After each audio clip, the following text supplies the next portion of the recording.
गुरुदेव भगवान, भजन करते हुए मन बहुत इधर उधर भागता है, बहुत एकाग्र करने पर भी एकाग्र नहीं होता महाराज जी। अब एकाग्रता के लिए पावर चाहिए,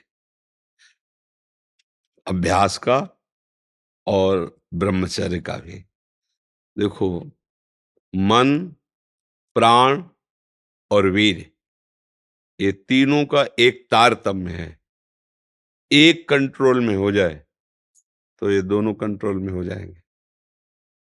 जैसे भजन में डूबने का जब समय होता है ना एकदम, तो प्राणवायु चल रही कि नहीं चल रही इसका भी पता नहीं, इतने सूक्ष्म हो जाते हैं प्राण। मन एकदम शांत एकाग्र, फिर कोई भोग वासना नहीं। अगर आपका ब्रह्मचर्य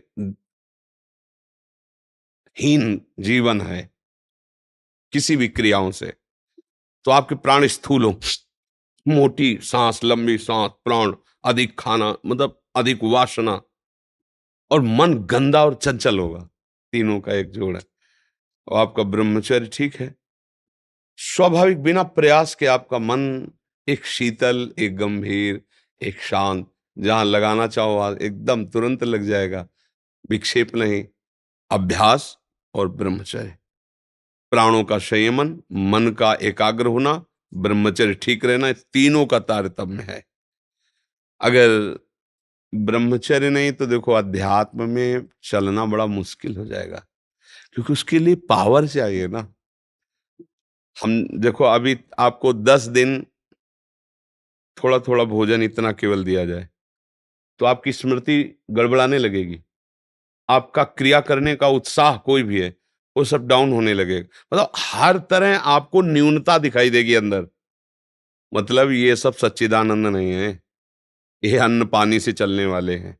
मतलब इसको पावर से चलाया जाता है।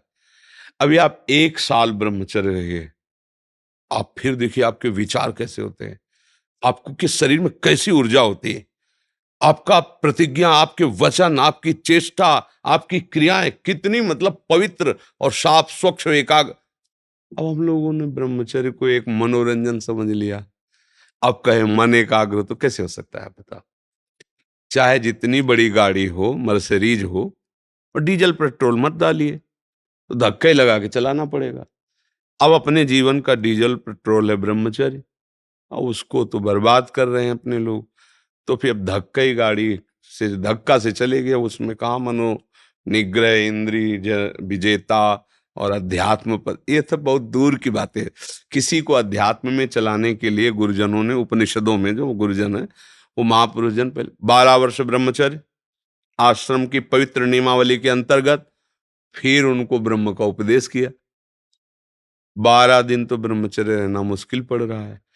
जवान का ब्रह्मचर्य, नेत्र का ब्रह्म, हर इंद्री का ब्रह्मचर्य ना। जवान जो कहती हो हम खा लेते हैं, वाणी जो चाहती हो हम बोल लेते हैं, नेत्र जो देखना चाहते हैं हम देख लेते हैं। फिर मन को एकाग्र किससे करोगे? क्योंकि इन्हीं 5 ज्ञानेंद्रियों के साथ तो ये गंदी बातें करता रहता है मन, और वही हम छूट दिए हैं। भैया पहले नींव संभालो, ठीक से रहो, ब्रह्मचर्य धारण करो। देखो गृहस्थी में जैसे लोग ये हवाला दे देते ना, भाई हम तो गृहस्थ, तो तुम्हारे लिए लाइसेंस थोड़ी मिल गया जीवन नष्ट करने का। नए नए बच्चे हो, समझो, तुम्हारा ब्याह हुआ है तो इसका मतलब जीवन नष्ट करने का लाइसेंस थोड़ी मिल गया है।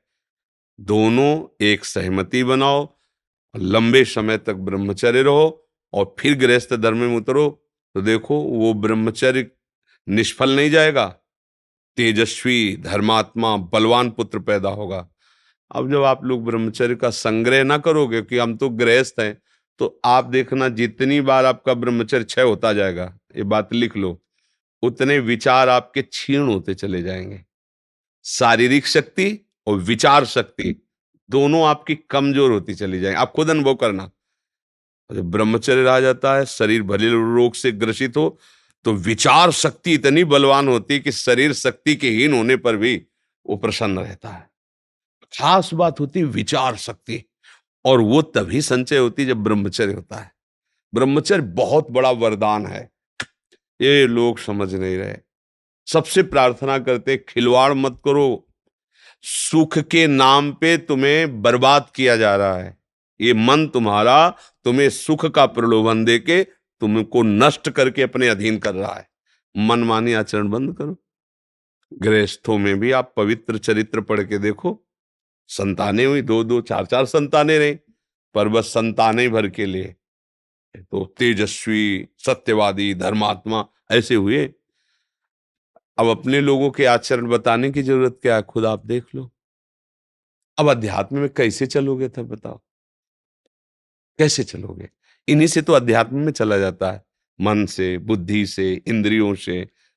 अध्यात्म मार्ग का विचार अब वो क्षीण हो चुके, अपवित्र हो चुके, अब वो कैसे अध्यात्म कर सकते? तो अब जहां नाम जप के लिए बैठोगे वही सब बातें आएगी, गंदी बातें। पावर है नहीं कि हटा सको, तो उसी में खिन्न हो जाओगे, तो भजन छूट जाएगा। भजन में कैसे? तो इसके लिए थोड़ा संयम, गृहस्थी में भी संयम से। हाँ बिल्कुल, मतलब हमने ऐसे गृहस्थों के दर्शन किए, महात्मा जीवन, महात्मा जीवन। हम अपने पिताजी की बात बताए, नंगे पैर हल जोतते थे, कभी जूता नहीं पहने, कभी शिलवा के वस्त्र नहीं पहने, ऐसे ही चद्दर बांध ली, नीचे मार्किन की चद्दर लगा ली, हल जोतना। किसान आदमी, कम से कम 15-16 लोग घर में, सब कोई बाहर पैसे की आय नहीं, वही खेती से खूब अन्न धन ऐसे सब। और मर्जाल की अधर्म की बात भी कहीं घर में हो जाए, बात नहीं, बाजार से कभी सब्जी मसाला नहीं आया होगा, हल्दी की गांठ जो खेत में पैदा हुई और धनिया पीस के छौंक के वही का सतोगुड़ी। मोहल्ले में प्याज लहसुन नहीं, ये कोई व्यसन नहीं। और इतना सख्त शासन उनका, ब्रह्म ऋषि की तरह थे। अपने जब वो किसानी में जाते थे ना, तो हल, बैल और एक झोली, झोली में गीता जी, छोटी सी रामायण, गुरु की पादुका और गंगा जल और सेवा का सामान। 10 बजे तक हल जोता, ठाकुर जी विराजमान करके नहा धो के पूजन किया सब। पहले उनका जो भोग पहुंचा तो खड़े होकर पहले एक बार ऐसे देखते कोई साधु महात्मा दिखाई दे कोई, जब नहीं तो बैठ गए, भगवान का नाम जपा। सर ऐसे कि उन्हीं का प्रभाव, उन्हीं का प्रताप। देखो अपने लोग भगवान के मार्ग में, बचपन से भगवान के मार्ग में, उन्हीं का संस्कार। अगर उनके अंदर तप और पवित्रता ये ना होता तो हम लोग कोई मतलब आकाश से थोड़ी पैदा होते भाई। अगर उनके आचरण सही न हो तो हमारे आचरणों को कैसे बल मिलता? संत महात्मा घर आते, सेवा होती, उनका चरणामृत पीते, तो हम ही नहीं, लगभग लगभग पूरा परिवार भगवान की भक्ति में, पूरा परिवार। अगर हम संयम से नहीं चलेंगे ना, हाँ तो बिल्कुल समझो, संयम से रहो, फिर पुत्र पैदा करो तो देखना कैसा। भजन करो, संयम से रहो, दोनों राजी होके अच्छे विचार, फिर देखो संतानें पैदा होंगी। अब भैया ऐसी ऐसी आचरण, ऐसी ऐसी क्रियाएं कि मन बहुत गंदा। आज का समय देख लो ना, अब कैसे ऐसे मन को भगवान में लगाओगे? तो क्या फिर हमारा उद्धार ही नहीं होगा? नहीं, हो जाएगा। एक उपाय, राधा राधा राधा। मन लगे न लगे, वो जो मन माने सो करे, मन जो, तुम अब सावधान रहो, जबान से निकालो राधा राधा राधा राधा राधा राधा राधा, इसमें मंगल हो। गोस्वामी जी कह रहे हैं, तुलसीदास जी, कि राम नाम मणिदीप धर जी है देहरी द्वार, तुलसी भीतर और बाहरो जो चाह सुन। अगर बाहर भी मंगल चाहते हो और हृदय में भी आनंद चाहते हो तो जीभ में नाम विराजमान कर लो। ये बाहर भी, इस लोक में भी आनंद देगा और परलोक में भी आनंद देगा। राधा राधा राधा राधा, मन लगे ना लगे। कई बार बताया है, जैसे अग्नि की शक्ति है जलाना, प्यार से छू लो या जबरदस्ती कोई छुला दे या भूल से छू जाए, उसका काम है जलाना। वो जला देगी, बख्शेगी नहीं कि भाई तुम प्यार से छू रहे तो जलाए नहीं। जब एक प्रकृति की ही तो वस्तु है ना अग्नि, वो अपना स्वभाव नहीं छोड़ती। तो चिदानंद में पराविद्या स्वरूप राधा नाम का स्वभाव जो प्रभाव है, चाहे श्रद्धा से करो चाहे अश्रद्धा से करो, मन लगे तो ना लगे तो भी आपको परम मंगल होगा। तो अब हमको सावधान रहना चाहिए, जो आचरण हमसे गंदे हो गए वो दोबारा हमारे जीवन में हमको ना गिरा पावे, ऐसा प्रयास करो। और खूब नाम कीर्तन करो और नाम जब करो, राधा राधा राधा राधा राधा। मंत्र में तो है कि आवाज ना उठे, लेकिन नाम में ऐसा नहीं, राधा राधा राधा राधा राधा राधा। वो हम तो कई रागों में यहाँ अपने यहाँ गाया जाता है, इसीलिए छूट दे दी है कि जैसे संसारिक आदमी, उसको किसी गाने की ध्वनि पसंद है तो उसी ध्वनि में गाओ राधा नाम। देखो ऐसे गाया जाता है, अपने बच्चे गाते नहीं, कोई ना कोई धुनी लेकर के राधा नाम गाते। कि आप किसी अगर सांसारिक गाने को पसंद करते हो तो उसी धुनी में आओ, राधा राधा वैसे गाओ, राधा राधा राधा। तो चाहे जैसे भाव से गाओ, ये नाम है ना, ये अपनी शक्ति से आपका कल्याण कर देगा। नवीन राय जी, पश्चिम बंगाल से। गुरुदेव, आपके चरणों में कोटि कोटि प्रणाम। गुरुदेव भगवान, आपके सत्संग के वीडियो से प्रभावित होकर कुछ दिन से बिना माला के ही नाम जप करना शुरू किया है। घर में जब नाम जप करते हैं तब प्रयास करते हैं कि एकाग्र होकर नाम जप करें, परंतु जब ऑफिस में काम करते हुए नाम जप करते हैं तो ध्यान भगवान के प्रति ना रहकर ऑफिस के कार्यों में ही रहता। हाँ, होना चाहिए, ठीक है, कोई गलत नहीं, ऐसा ही होना चाहिए। जब हम एकांत में हैं, घर में हैं, तो संपूर्ण एकाग्रता पूर्वक नाम जप करें। और जब व्यवहार में है तो नाम जप चलता रहे, लेकिन एकाग्रता उस क्रिया में रखें, नहीं तो क्रिया हो ही नहीं पाएगी। फिर क्रियाओं का ठीक से सांगोपांग संपादन तभी होगा जब उसमें हम ध्यान देंगे ना। और उसमें ध्यान देंगे तो दो जगह एक साथ ध्यान नहीं रह सकता। तो अब क्या है, नाम का अभ्यास कर रहे हैं पर ध्यान उस क्रिया का होगा, तो इसलिए वो भी भजन बन जाएगा। और ऐसा ही करना चाहिए। अगर उस समय ध्यान, तो फिर सब काम एक ही मन तो है, बहुत ठौर थोड़ी लगेगा।